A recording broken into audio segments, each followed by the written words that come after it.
Hello friends, मैं प्रमोद सिंह आप सभी का स्वागत करता हूं अपने यूट्यूब चैनल EGS स्टडी में। आज हम लोग बात करेंगे CDP में अर्थात बाल विकास एवं शिक्षण से जुड़े हुए टॉपिक पर। आज इस टॉपिक पर हम लोग शुरुआत करेंगे एक चैप्टर के जो शामिल हैं सिलेबस में, उस सिलेबस पर आधारित हम लोग अध्ययन करेंगे, उसके बारे में जानेंगे। जब ये टॉपिक हम शुरू करें उससे पहले मैं आपको कुछ बता दे रहा हूँ, जो कि कुछ लोगों ने कमेंट भी किया, कुछ लोगों ने जानना चाहा, कोई फ़ोन करके बोले कि सर अभी जेटेट की क्या स्थिति है, क्या वो बहाली आएगी या नहीं आएगी, या आएगी तो कब तक आएगी। तो फ्रेंड्स, मैं आप लोगों को ये एश्योर तो नहीं कर सकता कि बहाली कब आएगी, क्योंकि ये झारखंड है और झारखंड की स्थिति को आप भी जान रहे हैं बढ़िया तरीके से और हम भी जान रहे हैं। यहाँ सरकार कब क्या एक्शन लेगी इसके बारे में कुछ कहा नहीं जा सकता।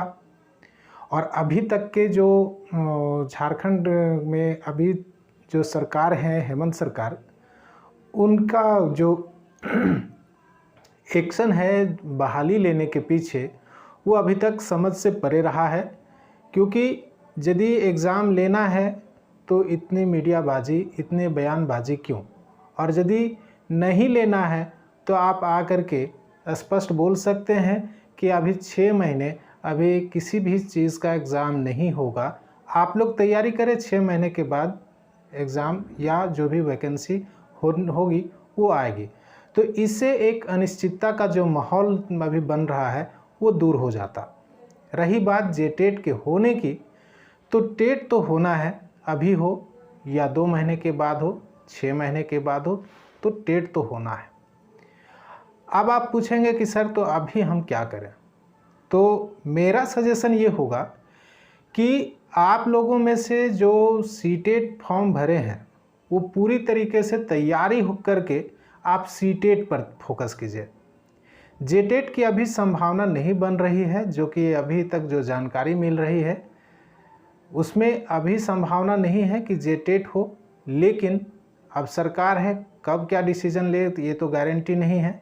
लेकिन सीटेट का यदि आप फोकस करते हैं तो उसका सिलेबस भी जेटेट में शामिल किया जाएगा और आपको इसमें भी मदद मिलेगा। तो आप सीटेट यदि भरे हैं तो सीटेट में शामिल होइए, उसका आपको एक्सपीरियंस मिलेगा। और साथ साथ में आपको कैसे टाइम मैनेजमेंट करना है, कैसे क्वेश्चन पूछा जाता है और उसका जवाब किस रूप में देना है, ये आपको समझ में आएगा। क्योंकि लाख आप पढ़ लें, लाख आप वीडियो देख लें, लेकिन ये जानकारी आपको आप कितना प्रैक्टिकली यूज़ कर पाते हैं एग्ज़ाम हॉल में, ये तब आपको एहसास होता है जब आप एग्ज़ाम में अपियर होते हैं। इसीलिए मैं कहूँगा कि आप एग्ज़ाम में अपियर होइए, आपको खुद समझ में आएगा कि आप क्या तैयारी किए हैं और मेरे वीडियो में आपको क्या मिला है। ठीक है, तो आप एग्ज़ाम की तैयारी करें। और इसमें सीटेट से रिलेटेड मैं एक नया न्यूज़ बता दूं कि सीटेट इस बार CBT मोड में एग्ज़ाम लेने जा रही है। इसका मतलब है कि अभी से पहले जितने भी परीक्षा हुए थे वो सभी ऑफलाइन हुए थे। इसका मतलब है कि क्वेश्चन पेपर आपको बाकायदा मिलता था, OMR सीट आपको मिलती थी और उसमें आपको एग्ज़ाम लिखना था। लेकिन इस बार जो होगा वो कंप्यूटर बेस्ड होगा, यानी कि कंप्यूटर आपके सामने रहेगा और कंप्यूटर पर ही क्वेश्चन आएगा स्क्रीन पर, आपको उसको पढ़ना है और क्लिक करना है, आपका ऑप्शन जो सही होगा उस पर क्लिक करना है। तो ये छात्रों के लिए एक नया चीज़ होगा जो एग्ज़ाम में बैठ रहे हैं। इतना इसमें डर नहीं है कि आप एक नया चीज़ है तो आप कैसे करेंगे, एकदम एज यूजुअल रहिए, आप अपने तैयारी पर फोकस करते रहिए। रही बात सीटेट की, तो मैंने अपने एग्ज़ाम में आपको अपने वीडियो में आपको बताया भी था कि सीटेट में भी लगभग वही सिलेबस है, सिर्फ पैटर्न उसका अलग है। जैसे CDP में वहाँ 30 क्वेश्चन है, हिंदी लैंग्वेज 1 जो है उसमें भी 30 क्वेश्चन है, लैंग्वेज 2 जो इंग्लिश है उसमें भी 30 क्वेश्चन है। उसके बाद यदि 1 to 5 की बात करें तो 60 क्वेश्चन जो है वो आपका इससे मैथ से है और फिर इसमें आपका ईवीएस से भी है। लेकिन यहाँ जो चेंजेस इसमें है वो चेंजेस इसमें है कि लैंग्वेज में जो क्वेश्चन पूछा जाता है वो 30 नंबर का क्वेश्चन में 15 नंबर क्वेश्चन आपका रहता है हिंदी में, और वो भी गद्य से जुड़ा हुआ, यानी कि आपको पैसेज मिलता है। और पैसेज में आपको ज़्यादा ही बहुत सारे जो लोग कहते हैं कि आप ग्रामर पढ़ लो और ये किताब पढ़ लो, लेकिन आपको विशेष ध्यान क्या देना है उसमें कि आपको पैसेज पढ़िए और पैसेज पढ़ करके देखिए कि किस टाइप का क्वेश्चन पूछा जाता है। उसमें 1 या 2 क्वेश्चन ही ग्रामर से रिलेटेड रहते हैं। 15 नंबर का क्वेश्चन आपसे पूछा जाता है और 15 नंबर पूरा का पूरा जो क्वेश्चन है वो हो सकता है कि 8 और 7 मार्क्स का हो, या 9 या 6 मार्क्स का हो, 10 या 5 मार्क्स का हो सकता है। तो ये पैसेज पर रहता है। और आप पैसेज यदि हल कर लेते हो, और नेचुरली यदि आप एग्ज़ाम की तैयारी कर रहे हो और पैसेज आपको दिया गया है, तो आप पैसेज यदि बढ़िया से करते हो तो 15 क्वेश्चन में से आप कम से कम भी तो 13-14 आप करके आओगे। रही बात रेस्ट 15 क्वेश्चन की, तो हर एक सेक्शन में चाहे वो लैंग्वेज का हो या लैंग्वेज 1 या लैंग्वेज 2 का, उसमें 15-15 क्वेश्चन आपको, जैसे टीचिंग हिंदी के शिक्षण से संबंधित क्वेश्चन पूछा जाता है, फिर अंग्रेजी के शिक्षण से संबंधित क्वेश्चन पूछा जाता है, ईवीएस के शिक्षण से संबंधित क्वेश्चन पूछा जाता है, और मैथ के शिक्षण से संबंधित क्वेश्चन पूछा जाता है। कुल मिलाकर यदि आप प्रीवियस ईयर का क्वेश्चन देखेंगे तो आपको लगभग 80 से 90 क्वेश्चन जो ऐसे हैं जो कि आपको शिक्षण से जुड़े हुए, यानी कि यदि आप बाल विकास और शिक्षण पढ़ते हैं तो आपको ये सारे चीज़ कवर हो जाएंगे और लगभग 80 से 90 क्वेश्चन आपको उसी से आएंगे। तो यदि आप बाल विकास बढ़िया से और शिक्षण पढ़ लेते हैं, हल्का फुल्का ज़रा चेंजेज आता है, जैसे आप यदि 6 to 8 में भर रहे हैं तो सोशल साइंस के टीचिंग से संबंधित क्वेश्चन पूछे जाते हैं, या साइंस के टीचिंग से संबंधित क्वेश्चन पूछे जाते हैं। यदि आप साइंस के हैं 6 to 8 में भर रहे हैं तो उससे संबंधित क्वेश्चन पूछे जाते हैं। इसका मतलब है कि यदि हम एक पार्ट सीडीपी को, इसका मतलब है कि बाल विकास एवं शिक्षण को यदि हम कंप्लीट कर लेते हैं, चाइल्ड डेवलपमेंट एंड पेडागोगी को यदि हम कंप्लीट करते हैं, तो हमारा जो सीटेट है वो आसानी से निकलता है। और आप इसके लिए क्या कीजिए कि जब आप सीटेट की तैयारी कर रहे हैं तो 2 चीज़ें आप कीजिए। एक, सीडीपी पर पूरी तरीके से फोकस कीजिए, ठीक है। और दूसरा, इसके लिए आपको प्रैक्टिस कैसे करना है, तो आप एक क्वेश्चन बैंक ले लीजिए, ठीक है। उस क्वेश्चन बैंक में आपको 2 चीज़ें पता चलेगी कि क्वेश्चन किस तरीके से पूछा जा रहा है। तो क्वेश्चन आप सॉल्व कीजिएगा तो आपको आइडिया मिलेगा, ठीक है। आपको हम यहाँ बताते हैं, अपने वीडियो में बताएंगे आपको कि पढ़ना क्या है, उसमें मटेरियल क्या है। अब उससे रिलेटेड जो क्वेश्चन होगा आपको आइडिया मिलेगा कि इस टॉपिक से रिलेटेड क्वेश्चन जो है वो कहाँ से क्वेश्चन पूछे गए, ठीक है। तो इसलिए आप प्रीवियस ईयर का कोई क्वेश्चन बैंक ले सकते हैं, या फिर साइट पर जा सकते हैं, सीटेट का साइट पर चल जाइए, वहाँ प्रीवियस ईयर का क्वेश्चन आपको मिल जाएंगे, वहाँ से भी आप सॉल्व कर सकते हैं। किताब नहीं भी खरीदे, क्वेश्चन बैंक ना भी खरीदे, तो प्रीवियस ईयर के क्वेश्चन उसमें आपको साइट पर भी मिल जाएंगे, वहाँ से डाउनलोड कीजिए और उसको सॉल्व कीजिए, ठीक है। तो इससे क्या होगा कि आपका तैयारी बढ़िया से होगी। और सीटेट यदि निकल जाता है तो मे भी जिस तरीके से बिहार गवर्नमेंट रही है वो उसने सीटेट को मान्यता दिया है, अपने शिक्षक बहाली में उसको मान्यता दी है, यानी कि सीटेट जो पास हैं वो भी वहाँ शिक्षक नियुक्ति में पार्टिसिपेट कर सकते हैं। उसी तरह से यदि झारखंड सरकार नियमावली में भी ये ले आती है कि सीटेट पास को, तो आपके पास मौका रहेगा, ठीक है। जेटेट ना भी अभी आए तो भाई सीटेट आपके पास सर्टिफिकेट रहेगा, तो आप एपीआर हो सकते हैं, आप नियुक्ति प्रक्रिया में भाग ले सकते हैं। तो इसीलिए आप उस पर भी फोकस कीजिए। और जो सीटेट नहीं भरे, वो जेटेट का जो है अभी तक जो नोटिफिकेशन नहीं आया और नियमावली भी नहीं है, तो हम लोग जो बता रहे हैं उसमें, या हम जो बता रहे हैं उसमें आपको पेडागॉगी ही बता रहे हैं, सीडीपी ही बता रहे हैं, बाकी अन्य सेक्शन आपको छोड़ रहे हैं, इसीलिए ताकि नियमावली जब आ जाए तब हम आपको क्लियर कर पाएँ, ठीक है। चलिए देखते हैं, आज हम शुरू कर रहे हैं सीडीपी में जो फर्स्ट टॉपिक है, यानी कि उसका नाम ही है चाइल्ड डेवलपमेंट एंड पेडागॉगी, ठीक है, यानी कि बाल विकास और शिक्षण तो उसमें से पहला हम समझेंगे, इसमें यहाँ देखिए लिखे हुए हैं शिक्षा मनोविज्ञान और अधिगम। तो इसमें ये जो टॉपिक है आप सीटेट और जेटेट दोनों में शामिल है, इसीलिए आप दोनों के लिए इसको पढ़ सकते हैं। ठीक है, देखिए क्या कहता है कि शिक्षा, सबसे पहले ये समझना कि शिक्षा मनोविज्ञान है क्या।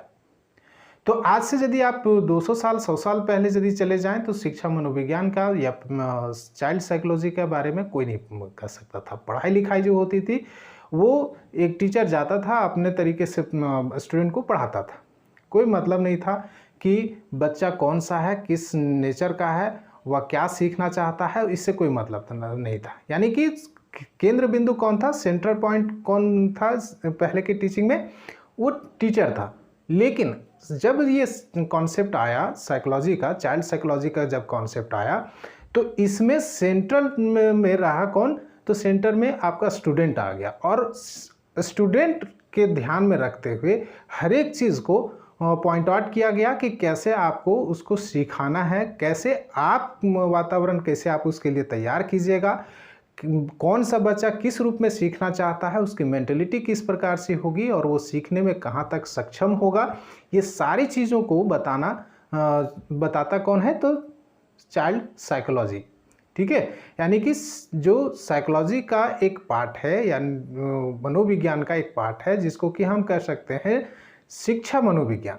तो शिक्षा मनोविज्ञान जो है वो बताता है कि आप किस प्रकार से पढ़ाएंगे, बच्चों का मेंटलिटी क्या होगी, उसका शरीर किस रूप में रहेगा या शारीरिक विकास कैसा होगा, तब आपको किस रूप में पढ़ाना है, ये सारी चीज़ों को बताता कौन है, तो शिक्षा मनोविज्ञान बताता है।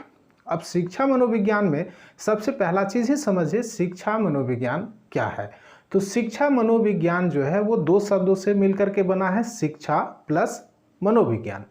यानी कि मनोविज्ञान आप समझ रहे हैं, यदि आप नॉर्मली भाषा में समझे तो मनोविज्ञान यानी मन का विज्ञान, यानी कि आपके अंदर क्या चल रहा है उसको समझने के लिए जो विज्ञान आपको मदद करता है वो मनोविज्ञान है।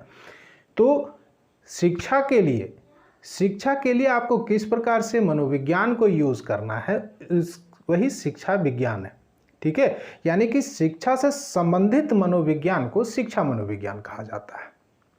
अब शिक्षा मनोविज्ञान का क्या अर्थ है, अब आपको हम यहाँ सजेस्ट करेंगे कि यदि आपके पास डीएलएड, बीएड या बीटी या किसी अन्य डीपीई का कोर्स आप यदि किए हैं तो उसमें आपको जो बुक मिली है उसमें चाहे देखिए शिक्षा मनोविज्ञान से संबंधित कई सारे विद्वानों का स्टेटमेंट दिए हुए हैं, उसमें से कम 4 या 5 को आप याद कीजिए।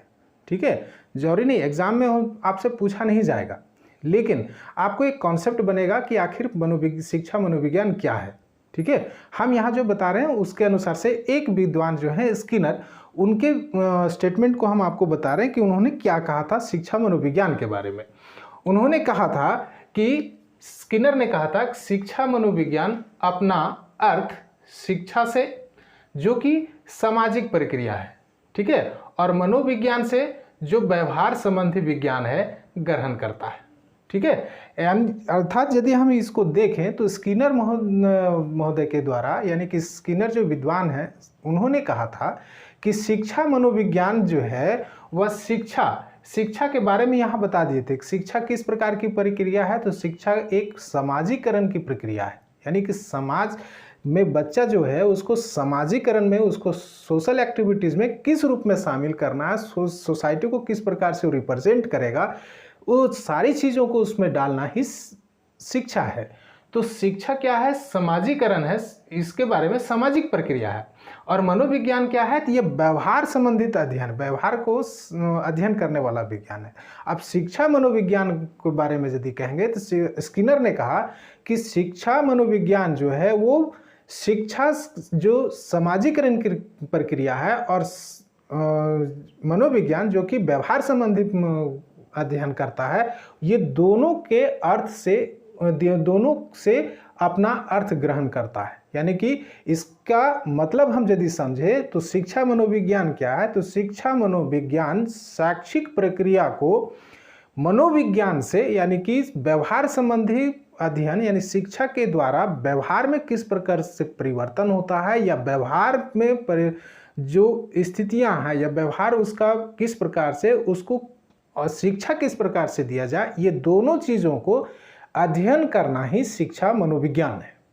ठीक है, ये किसने कहा? तो स्किनर ने कहा।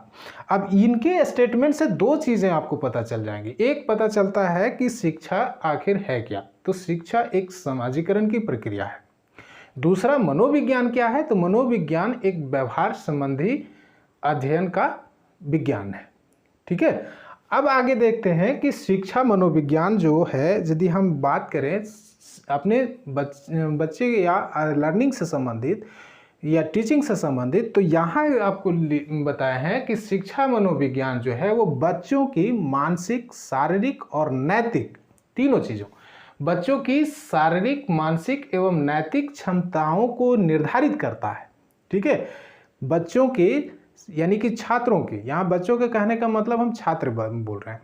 तो शिक्षा मनोविज्ञान जो है वो स्टूडेंट का या बच्चा का जो शारीरिक विकास है, मानसिक विकास है या नैतिक विकास जो है उसको निर्धारित करता है। और उस विकास के आधार पर, कौन सा विकास? तो शैक्षिक, शारीरिक, मानसिक और नैतिक, इन विकास के आधार पर उसको किस प्रकार की शिक्षा मिलेगी ये बताता है शिक्षा मनोविज्ञान।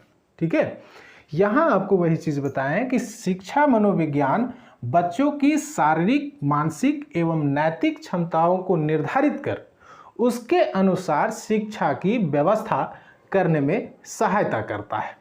ठीक है, ये समझिएगा शिक्षा मनोविज्ञान क्या है। तो शिक्षा मनोविज्ञान ये बताता, बच्चों के लिए हम बता रहे हैं, बच्चों का सेंटर पॉइंट में यदि रखें तो बच्चों के आधार पर इसका अर्थ यदि निकालें तो शिक्षा मनोविज्ञान बच्चों के विकास के आधार पर, किस प्रकार का, जो शारीरिक विकास है उसका, मानसिक विकास, नैतिक विकास किस प्रकार का है, उसके अनुसार उसको शिक्षा कैसे दिया जाएगा, ये चीज़ बताता कौन है? शिक्षा मनोविज्ञान। ठीक है, अब शिक्षा मनोविज्ञान का एम क्या है या उद्देश्य क्या है, इसके बारे में समझते हैं। शिक्षा मनोविज्ञान का जो पहला एम है वो है शिक्षकों की सहायता करना। आफ्टर ऑल बच्चे को सिखाने वाला कौन है? तो बच्चे को सिखाने वाला टीचर है। तो टीचर को ये बताना, तो टीचर ये जानेगा ना तब ना कि बच्चे को क्या सिखाना, कैसे सिखाना है। तो जो मनोविज्ञान, शिक्षा मनोविज्ञान है, ये शिक्षकों को हेल्प करता, मदद करता है उस चीज़ को क्रिएट करने में कि आप वातावरण कैसे तैयार कर सकते हैं बच्चों के लिए, बच्चों कैसे आप पहचानेंगे कि कौन सा बच्चा किस रूप में सीखेगा, आप कैसे जानेंगे कि कौन सा बच्चा स्लो लर्नर है, कौन सा बच्चा फास्ट लर्नर है यानी कि जल्दी सीखने वाला है, कौन सा बच्चा धीमी प्रक्रिया में सीखने वाला है, कैसे आप पहचानेंगे। ठीक है, ये और आप किस प्रकार के शिक्षण आप उसको देंगे, आपका मेथड क्या होगा, ये सारी चीज़ों को बताने वाला कौन है? तो शिक्षा मनोविज्ञान, यानी कि ये बताता है, शिक्षकों की सहायता करता है कौन? शिक्षा मनोविज्ञान। दूसरा है उचित पाठ्यक्रम बनाने में मदद करता है। पाठ्यक्रम किस प्रकार का होगा, सिलेबस किस प्रकार का होगा, मेथड किस प्रकार का होगा, ये कौन बताता है? शिक्षा मनोविज्ञान बताता है। क्योंकि शिक्षा मनोविज्ञान जो है वो बच्चों को हर एक स्थिति को स्टडी करता है। ठीक है, कि वह किस स्थिति में, जैसे 3 साल, 3.5 साल है तो उसका शरीर उस रूप में है या नहीं, उसका मानसिक विकास हुआ है कि नहीं। ऐसा नहीं ना कि 3.5 साल, 4 साल के बच्चे को आप सीधा आप ट्रिगोनोमेट्री बताना शुरू कर दीजिएगा या सीधा आप बताना शुरू कर दीजिएगा कि आप पोल्यूशन क्या है, आप डायरेक्ट उसका कॉन्सेप्ट तो नहीं समझाना प्रयास कर दीजिएगा। यहाँ कहता है कि जिस प्रकार से उसका मानसिक स्थिति है, जिस प्रकार से उसका मानसिक विकास हुआ है, जिस प्रकार से उसका शारीरिक विकास हुआ है, उसके आधार पर वो आप पाठ्यक्रम बनाना है। और उस पाठ्यक्रम कौन सा होगा? तो यहाँ एक चीज़ और आपको समझ में आ जाएगा। जैसे क्वेश्चन देखिए, क्वेश्चन कहाँ बनाएगा? पाठ्यक्रम जो बनाया जाएगा, शिक्षा मनोविज्ञान पाठ्यक्रम बनाता है तो किससे संबंधित? यहाँ टीचर से संबंधित नहीं होता। पाठ्यक्रम बनाएगा किससे ओरिएंटेड? तो स्टूडेंट के ओरिएंटेड, स्टूडेंट से संबंधित पाठ्यक्रम, यानी कि उस किस प्रकार का पाठ्यक्रम होगा जो बच्चों को ज़्यादा हेल्पफुल करेगा, किस प्रकार का पाठ्यक्रम है होना चाहिए जो कि बच्चों के विकास में सहायता करेगा, वो सारी चीज़ों को बनाने में मदद कौन करेगा? तो शिक्षा मनोविज्ञान। ठीक है। आगे कहता है उचित अध्यापन विधि। आपको बताया भी कि किस प्रकार से शिक्षक जो है वो अध्यापन करेगा, यानी कि पढ़ाएगा, किस प्रकार से टीचिंग होना चाहिए, टीचिंग का मेथड क्या होगा, क्या वो बच्चा प्रैक्टिकली करके यदि सिखाया जाए तो बच्चा जल्दी सीखेगा, या बच्चा को लेक्चर विधि से सिखाया जाए तो वो ज़्यादा जल्दी सीखेगा, किस प्रकार से सीखेगा बच्चा जल्दी, ये सारी चीज़ों को कौन बताएगा। तो शिक्षा मनोविज्ञान आपको इस चीज़ को समझने में मदद करता है। आगे कहता है कि बच्चों के शारीरिक मानसिक अवस्था के अनुसार शिक्षा में मदद करना। आपको ये चीज़ बता चुके हैं। नेक्स्ट, बच्चों के सर्वांगीण विकास पर बल देना।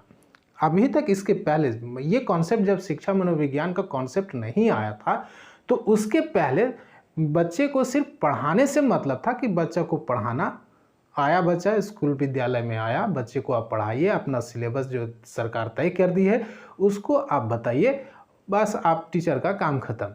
लेकिन जब शिक्षा विज्ञान का, साइकोलॉजी का कॉन्सेप्ट आया शिक्षा के क्षेत्र में, तब इसने बताया कि नहीं, चूँकि बच्चा जो है वो आगे चल के समाज को रिप्रेजेंट करेगा, अपने सोसाइटी को रिप्रेजेंट करेगा, कंट्री को रिप्रेजेंट करेगा, और सिर्फ उसको एजुकेशनल ही आप यदि एजुकेशन दे रहे हैं, शिक्षा सिर्फ पढ़ने संबंधित उसका ध्यान कर रहे हैं, तो उसका जो अन्य जो विकास होना चाहिए वो विकास उसका दब जाएगा, वो विकास नहीं हो पाएगा। तो वो एक जो हेल्दी सिटीजन्स होना चाहिए समाज के लिए, वो हेल्दी सिटीजन्स नहीं हो पाएगा। इसीलिए उसके सर्वांगीण विकास पर आपको ध्यान देना है। कब? बच्चे के, जब वो चाइल्ड रहता है, जब वो बच्चा है, उस समय ही उसके सर्वांगीण विकास पर बल देना है। ठीक है। आगे कहता है बच्चों के मूल्यांकन। तो यहाँ आपको बता दें कि किस प्रकार से मूल्यांकन करना है। जैसे बच्चा को आप मूल्यांकन करेंगे, बच्चा को कौन सा बच्चा, जैसे अभी आपको वर्ड यूज़ किए थे स्लो लर्नर का या फास्ट लर्नर जो है, तो आपको कैसे पता चलेगा कि कौन सा बच्चा स्लो लर्नर है, कौन सा बच्चा फास्ट लर्नर है। इस चीज़ों को समझने के लिए आपको कोई ना कोई ऐसा तरीका ढूंढना है। तो कौन से तरीके से आप जानेंगे कि स्लो लर्नर है, कौन से तरीके से जानेंगे कि ये फास्ट लर्नर है। तो आपको क्या करना पड़ेगा, एक इवैल्यूएशन करना पड़ेगा। इसका मतलब है कि आपको एक मूल्यांकन करना पड़ेगा। मूल्यांकन करने का तरीका क्या होगा, किस प्रकार से आपको मूल्यांकन करना है, वो सारी चीज़ों को बताने वाला कौन है, तो शिक्षा मनोविज्ञान है। अब यहाँ से जुड़े हुए चीज़ें आपसे पूछी जा सकती है एग्जाम में, और ज़्यादातर जो क्वेश्चन पूछे जाते हैं यही से क्वेश्चन पूछे जाते हैं, एम से और इम्पोर्टेंस। ठीक है। अब यही एम से आपको पता चलता है कि देखिए क्वेश्चन हम यहाँ आपको लिखे हैं कि आप क्या करना है। तो शिक्षा मनोविज्ञान आपको बताता है क्या, कि किसको सिखाना है। शिक्षा मनोविज्ञान बताता है कि किसको सिखाना है। ठीक है। शिक्षा छात्र को सिखाना है, बच्चे को सिखाना है, ये कौन बताता है, चाइल्ड साइकोलॉजी जो शिक्षा मनोविज्ञान है वो बताता है। दूसरा है कौन सिखाएगा। अब जो सिखाने, लर्निंग्स का जो काम है वो कौन कराएगा। ठीक है, ये कौन बताता है, शिक्षा मनोविज्ञान बताता है। आगे कहता है क्या सिखाना है, कैसे सिखाना है, कब और कहाँ सिखाना है, ये सारे प्रश्नों का उत्तर जो है वो शिक्षा मनोविज्ञान देता है। कि कौन सिखाएगा, किसको सिखाएगा, कैसे सिखाएगा, क्यों सिखाएगा, कब और कैसे सिखाएगा, ये सारे प्रश्नों का जो उत्तर है ना वो शिक्षा मनोविज्ञान देता है। ठीक है। इसीलिए इसको ध्यान में रखेंगे कि शिक्षा मनोविज्ञान आपको यहाँ से कॉन्सेप्ट में जो क्वेश्चन पूछने के चांसेस है वो कहाँ से क्वेश्चन पूछा जाएगा। पहला क्वेश्चन है कि चाइल्ड का इवैल्यूएशन कैसे किया जाएगा, मूल्यांकन कैसे किया जाएगा, इस चीज़ के बारे में जानकारी कौन देता है। 4 ऑप्शन दे देगा जिसमें कि आपको शिक्षा मनोविज्ञान सही होगा। ठीक है। उसके साथ साथ में आपको ये भी पूछ सकता है कि शिक्षक को किस तरह का शिक्षण विधि उपयोग में लाना है, इसकी जानकारी कौन देता है, या इसकी जानकारी लेने में कौन मदद करता है, तो शिक्षा मनोविज्ञान मदद करता है। ठीक है। यहाँ से इस तरह से क्वेश्चन पूछे जाएंगे। अब है कि इसका महत्व क्या है।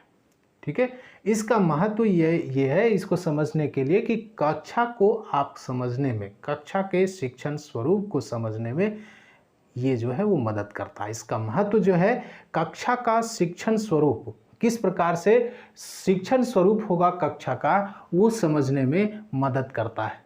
ठीक है। दूसरा है शिक्षार्थियों की समस्या। कई बार आप जैसे यदि आप क्लास ले रहे हैं बच्चों को तो बहुत सारे प्रॉब्लम आते हैं बच्चों के साथ में। जैसे जब आप मैं अपनी ही बात बताता हूँ, जब मैं पढ़ा रहा होता हूँ तो कुछ बच्चे जो हैं काफ़ी अटेंटिव होते हैं और वो ध्यान में लगाते हैं कि मैं क्या बोल रहा हूँ, क्या क्या उनको बता रहा हूँ, बोर्ड पर मैं क्या लिख रहा हूँ। वो सारी चीज़ों को बड़े ही अच्छे तरीके से समझने का प्रयास करते हैं और कुछ बच्चे जो हैं उसको लिखते हैं। लेकिन कुछ बच्चों का ध्यान जो होता है वो भटका हुआ होता है। वो कभी इधर का किताब, इसके किताब को देख रहे हैं, अपने बगल वाले को दूसरे का किताब देख रहे हैं, कभी पीछे देख रहे हैं। ये सारी चीज़ों को, तो इस चीज़ को समझना कि जो बच्चा का ध्यान पढ़ाई पर नहीं है तो उस बच्चे को समझना है कि वो बच्चा आखिर उसका ध्यान क्यों नहीं आ रहा। तो कुछ हो सकता है कि उसको जो आप बता रहे हो वो समझ में नहीं आ रहा है, तो इसलिए भी समझ में नहीं आ रहा है कि हो सकता है कि वो कमज़ोर हो पढ़ने में, स्लो लर्नर हो, या उसको जो आप बता रहे हैं वो रुचिकर नहीं लग रहा हो। तो ये सारी चीज़ों को समझने में जो मदद करता है वो कौन है, तो शिक्षा मनोविज्ञान। इसीलिए शिक्षा मनोविज्ञान का इम्पोर्टेंस ज़्यादा हो जाता है, ठीक है। उसके बाद है शिक्षार्थियों के मनोवृत्ति को समझने में। शिक्षा का मनोवृत्ति, शिक्षार्थियों का मतलब कहने का कि स्टूडेंट्स का मनोवृत्ति किस प्रकार का है, उसका मन किस प्रकार से आप कंसंट्रेट करेंगे स्टडी के ऊपर में, कौन सा बच्चा किस रूप में आएगा। कुछ बच्चे जो हैं वो खेल खेल में सीख जाते हैं। अब यदि आप 1 to 5 के लिए तैयारी कर रहे हैं तो 1 to 5 में आपको 6 से 11 साल के बच्चे को, तो 6 से 11 साल के बच्चे को ज़्यादातर आप यदि लेक्चर विधि से पढ़ाएंगे तो श्योर है कि वो नहीं पढ़ेगा। आप बोलते रहेंगे, बच्चा कभी इधर देखेगा कभी उधर देखेगा, वो कभी भी आराम ध्यान से कभी भी किताब को नहीं देखेगा या ध्यान से आपकी बातों को नहीं सुनेगा। तो इसलिए उसमें समझना ये भी है कि बच्चों की मनोवृत्ति को, उसको नेचर को समझना है कि वह किस रूप से कौन सा चीज़ समझेगा, ठीक है। जैसे यदि हम मान के चलिए, यदि हम ताजमहल के बारे में बता रहे हैं तो आप सीधा ताजमहल लिख करके बोर्ड में लिखे ताजमहल और बच्चों को बताना शुरू कर दिए, ठीक। तो बच्चों को यदि आप ताजमहल के बारे में बता रहे हैं तो बच्चा इंटरेस्टेड है, उसको पता ही नहीं कि ताजमहल क्या है, ठीक है। तो वहाँ आपको क्या करना है, या तो उसका मॉडल दिखाइए कि ताजमहल ये था, ठीक है, और उसके बाद उसका इतिहास बताइए कि देखो बाबू इस तरीके का कहानी है इसमें। बच्चा समझेगा, वो आकृति को देखेगा, उसको आकृति सुंदर लगेगा तो उसके बारे में जानने का प्रयास करेगा। तो ये यानी कि तरीके को समझना है कि कौन सा बच्चा किस नेचर का है और उसको कैसे समझाना है, ये सारी चीज़ों को बताने में मदद कम करता है। तो शिक्षा मनोविज्ञान मदद करता है, ठीक है, मनोवृत्ति को समझने में। अब है कि शिक्षार्थियों की व्यक्तिगत जो विभिन्नताएं होती हैं, तो वो आपको बताया कि जैसे कुछ बच्चे स्लो लर्नर्स होते हैं, कुछ बच्चे जो हैं लैंग्वेज की प्रॉब्लम होती है। जैसे इसीलिए ये कॉन्सेप्ट आया कि बच्चे को उसको मदर लैंग्वेज में ही उसको पढ़ाया जाए, क्योंकि एक जा करके आप स्टैंडर्ड लैंग्वेज का यूज़ करना शुरू कर देंगे तो बच्चे, कई सारे बच्चे ऐसे होते हैं जो कि उस भाषा में अभिव्यक्त करना नहीं जान, संकोच होता है उनको। तो आप यदि उनके मदर लैंग्वेज में यदि आप उनको समझाएंगे तो श्योर है कि बच्चा का हेजिटेशन टूटेगा, उसको पता चलेगा कि सर भी इसी वही लैंग्वेज में पढ़ा रहे हैं जो लैंग्वेज मैं घर में बोलता हूँ। तो वो आपको उसमें आपको जवाब भी देगा और वो उसको समझ में जल्दी आएगा, क्योंकि वो जब भी अपने घर में आपके पास रह रहा है और उसके बाद ज़्यादा समय घर में बिता रहा है, तो घर में रह करके उसके आसपास के माहौल में वो लैंग्वेज यूज़ किया जा रहा है। तो आप उसी लैंग्वेज को यदि यूज़ करते हैं पढ़ाने में भी तो बच्चा आसानी से उसको सीखता भी है।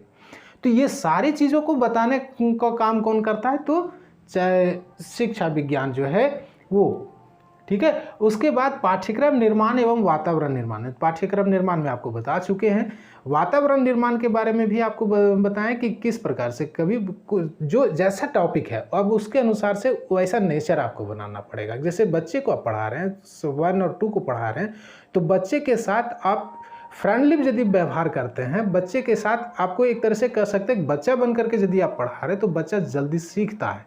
लेकिन यदि आप बच्चे को डांट रहे हैं, बच्चे को मार रहे हैं, यदि उसको डरा रहे हैं तो बच्चा सहम जाएगा और उसका जो सीखने के लर्निंग्स जो प्रोसेस है वो कहीं ना कहीं बाधा उत्पन्न हो जाएगी उसमें। तो इन सारी चीज़ों को समझने में मदद कौन करता है, तो जो शिक्षा मनोविज्ञान है वो आपको इसमें मदद करता है। ठीक है, तो ये सारी चीज़ें हैं आपको शिक्षा मनोविज्ञान में, यानी कि शिक्षा मनोविज्ञान का अर्थ क्या है, शिक्षा मनोविज्ञान का उद्देश्य क्या है, शिक्षा मनोविज्ञान का महत्व क्या है, ये सारी चीज़ों को आपको समझना है। और जो मैं आपको बता सकता था वो मैंने बताया, क्योंकि इसका स्कोप, इसका अर्थ जो है, क्योंकि ये एक नया टॉपिक है अभी के समय में। शिक्षा मनोविज्ञान एक नया टॉपिक है और एक इसमें हर रोज़ प्रत्येक दिन एक नए आयाम इसमें जुड़ते जा रहे हैं। तो हर एक चीज़ को शामिल करना, रोज़ इसमें कुछ ना कुछ ऐड हो रहा है शिक्षा मनोविज्ञान में। और हर एक दिन आप यदि देखेंगे, जैसे सरकार ने, आप झारखंड में यदि जुड़े हुए हैं तो झारखंड में सरकार के द्वारा 2 ऐप यूज़ किए जा रहे हैं जो कि शिक्षक को ट्रेनिंग दे रहे हैं। ऐप के थ्रू ट्रेनिंग दिया जा रहा है, जिसमें एक का नाम है निष्ठा और एक का नाम है दीक्षा ऐप। और निष्ठा ऐप और दीक्षा ऐप के थ्रू बच्चों को नहीं, शिक्षक को ट्रेनिंग दिया जा रहा है कि आपको पढ़ाना कैसे है और बच्चों को समझना कैसे है। तो उसमें कई सारे एस्पेक्ट्स, कई सारे चीज़ें ऐसे हैं जो कि नए हैं, उनको वो किताबों में नहीं मिलेंगे। इसीलिए मैं कह रहा हूँ कि जो समझ में ये आ रहा है, जो आपको मैं बता सकता था अपने एक्सपीरियंस के आधार पर, वो मैंने आपको बताया। बाकी यदि आप एग्ज़ाम के दृष्टि से यदि आप इसको देखें तो ये टॉपिक आप पढ़ लीजिए, ये टॉपिक को देख लीजिए, वीडियो देख लीजिए। अब उसके बाद आप देखिए प्रीवियस का क्वेश्चन कि इस टॉपिक से किस प्रकार से क्वेश्चन पूछे गए हैं। जैसे मैं आपको यहाँ कुछ क्वेश्चन आपको बताता हूँ कि क्या क्वेश्चन था। तो इसमें से यदि आपको एक क्वेश्चन 2017 का क्वेश्चन मैं आपको बता रहा हूँ कि शिक्षा मनोविज्ञान अधिक बल देता है, शिक्षा मनोविज्ञान अधिक बल देता है किस पर? ऑप्शन है शिक्षक केंद्रित शिक्षा पर, छात्र केंद्रित शिक्षा पर, पाठ्य चर्चा केंद्रित शिक्षा पर, या विद्यालय केंद्रित शिक्षा पर। ये 4 ऑप्शन में हम आपका आंसर आपको इसमें बता चुके हैं। आंसर आप खुद जज कर लीजिए। यदि नहीं समझ में आता तो आप एक बार वीडियो को पीछे से देख लीजिए, मैं बता चुका हूँ इसके बारे में। अब है आगे क्वेश्चन 2017 में ही क्वेश्चन पूछा है, 2017 में ही यूपी टेट में, हरियाणा टेट में ये पूछा है। लिखा है कि शिक्षा मनोविज्ञान की विषय वस्तु निम्न में से किस मुख्य कारकों के ओत प्रोत घूमती है? फिर से सुनिए, शिक्षा मनोविज्ञान की विषय वस्तु निम्न में से किन कारकों के ओत प्रोत, यानी कि उसके चारों ओर, उसी के चारों ओर घूमती है? शिक्षार्थी एवं अधिगम अनुभव, दूसरा शिक्षक एवं अधिगम प्रक्रिया, तीसरा ऑप्शन है अधिगम परिस्थितियां, या चौथा ऑप्शन है इनमें से सभी। क्वेश्चन एक बार फिर से बोल रहे हैं, शिक्षा मनोविज्ञान की विषय वस्तु निम्न में से किन कारकों के चारों ओर या निम्न में से किन कारकों के ओत प्रोत घूमती है? ऑप्शन आपका है शिक्षार्थी एवं अधिगम अनुभव, ये पहला ऑप्शन है। दूसरा ऑप्शन है शिक्षक एवं अधिगम प्रक्रिया, तीसरा अधिगम परिस्थितियां, चौथा इनमें से सभी। अब यदि इस चारों ऑप्शन को यदि आप देखें तो मैंने आपको क्या क्या बताया था कि चाइल्ड बोल रहे हैं कि ये जो शिक्षा मनोविज्ञान है वो क्या मदद करता है आपको, बच्चे शिक्षक को भी मदद करता है कि किस प्रकार से बच्चों आपको पाठ्यक्रम तैयार करना है, किस प्रकार से आपको शिक्षण विधि अपनाना है, किस प्रकार का वातावरण आपको बनाना है, कैसे बनाना है, ये सारी चीज़ों को। अब इसमें से जो आपको बीच में बताए थे कि कौन पढ़ाएगा, किसको पढ़ाएगा, कैसे पढ़ाएगा, क्यों पढ़ाएगा, कब और कहाँ पढ़ाएगा, ये सारे यदि 4-5 क्वेश्चन को आप समझें जो कि बताता है शिक्षा मनोविज्ञान, तो उसमें आपको 3 चीज़ें एकदम स्पष्ट निकलेगी कि कौन पढ़ाएगा, टीचर, किसको पढ़ाएगा, स्टूडेंट को, कैसे पढ़ाएगा, शिक्षण, क्यों पढ़ाएगा, तो अधिगम के लिए। तो ये 4 चीज़ें आपको समझ में आ रही है कि 4 टॉपिक है जिसके बारे में शिक्षा मनोविज्ञान एकदम सेंटर्ड है, उसी के बारे में ये पूरे बताता है कि शिक्षक को क्या करना चाहिए, छात्रों को समझने के लिए क्या करना है, छात्र किस प्रकार से उसका नेचर होता है, अधिगम कैसे आएगा, अधिगम कब होगा, ये यानी कि तीनों चीज़ें। यदि आप इस क्वेश्चन को यदि आप देख रहे हैं तो उस क्वेश्चन में ऑप्शन चौथा सही होगा कि ये तीनों जो अन्य तीनों ऑप्शन है वो सही है। ठीक है, एक क्वेश्चन आपको और बता रहे हैं जो कि आप देखिए 2017 में ही क्वेश्चन पूछा गया था, इसके बारे में आपको बता रहे हैं कि निम्न में से कौन सी शिक्षा मनोविज्ञान की सर्वाधिक व्यक्तिनिष्ठ विधि है। ठीक है, निम्न में से कौन शिक्षा मनोविज्ञान की सर्वाधिक व्यक्तिनिष्ठ विधि है? पहला है अंतर्दर्शन, जिसको कि इंट्रोस्पेक्शन कहा जाएगा इंग्लिश में। दूसरा है बहिर्दर्शन, जिसको कि एक्सट्रोस्पेक्शन कहा जाएगा। तीसरा अवलोकन, जिसको कि ऑब्जर्वेशन इंग्लिश में कहा जाएगा। और चौथा प्रायोगिकरण, जिसमें एक्सपेरिमेंटेशन कहा जाएगा। ठीक है, तो इसमें से आपको क्या ध्यान में रखिएगा, क्या क्वेश्चन एक बार फिर से समझिए कि कौन सी शिक्षा मनोविज्ञान की सर्वाधिक व्यक्तिनिष्ठ यानी कि इंडिविजुअल, ठीक है, इंडिविजुअल ध्यान में रखिएगा। जो भी यदि सीटेट दे रहे हैं तो सीटेट का इंग्लिश का क्वेश्चन जरूर पढ़िएगा। इंग्लिश लैंग्वेज में जो क्वेश्चन दिखा हुआ, इसमें सीटेट में जो क्वेश्चन पूछे जाते हैं वो उसका हिंदी क्वेश्चन जो होता है उसमें ऐसे ऐसे वर्ड यूज़ किए जाते हैं जो कि जल्दी समझ में नहीं आते हैं। तो आपका यदि इंग्लिश वीक है तो बड़े प्रॉब्लम होने वाला है। तो इंग्लिश को भी ठीक रखिए और इंग्लिश क्वेश्चन को जरूर पढ़िए एक बार, तब आपको बढ़िया से समझ में आ जाएगा कि क्वेश्चन क्या पूछ रहा है। तो यहाँ जब व्यक्तिनिष्ठ है तो श्योर है कि वो या तो अंतर्मुखी के बारे में बात कर रहा है या बहिर्मुखी के बारे में। तो बहिर्मुखी वाला स्टूडेंट को तो आप आसानी से पहचान जाएंगे किस प्रकार का, लेकिन अंतर्मुखी को पहचानना मुश्किल है। और अंतर्मुखी के बारे में ही मनोविज्ञान कहता है कि आप उसको पहचानेंगे कैसे, क्योंकि क्लास में कई सारे बच्चे ऐसे होते हैं जो कि शिक्षक के पास अपने विचारों को अभिव्यक्त नहीं कर पाते, वो अंतर्मुखी होते हैं। तो उस अंतर्मुखी क्रिया को आप कैसे जानेंगे, कैसे समझेंगे कि बच्चा क्या चाहता है, तो उस चीज़ को समझने के लिए आपको शिक्षा मनोविज्ञान की आवश्यकता होती है। तो इस क्वेश्चन में होगा व्यक्तिनिष्ठ, जब क्वेश्चन में जुड़ा हुआ तो उसका होगा अंतर्मुखी। ठीक है, यानी कि फर्स्ट ऑप्शन। तो ये आपका था। और आज अब बस इतना ही। अगले जो वीडियो होगा उस वीडियो में आपको फर्स्ट टॉपिक इसमें बाल विकास के बारे में बताएंगे, यानी कि बालक की विकास कैसे होती है उसका, और उसके हर एक अवस्थाओं के बारे में हम लोग जानेंगे। यहाँ एक जाते जाते आपको एक इन्फॉर्मेशन भी दे रहा हूँ कि देखिए क्लास चल रहा है CDP का, और लाइव क्लासेस चल रहे हैं। आप यदि ज्वाइन करना चाहते हैं तो इस वीडियो के डिस्क्रिप्शन में उसका लिंक दिया हुआ है, आप उसमें से ज्वाइन कर सकते हैं। वो ग्रुप है, व्हाट्सएप ग्रुप है, क्योंकि उसमें से ही लिंक भेजा जाता है, आप उसको ज्वाइन कीजिए।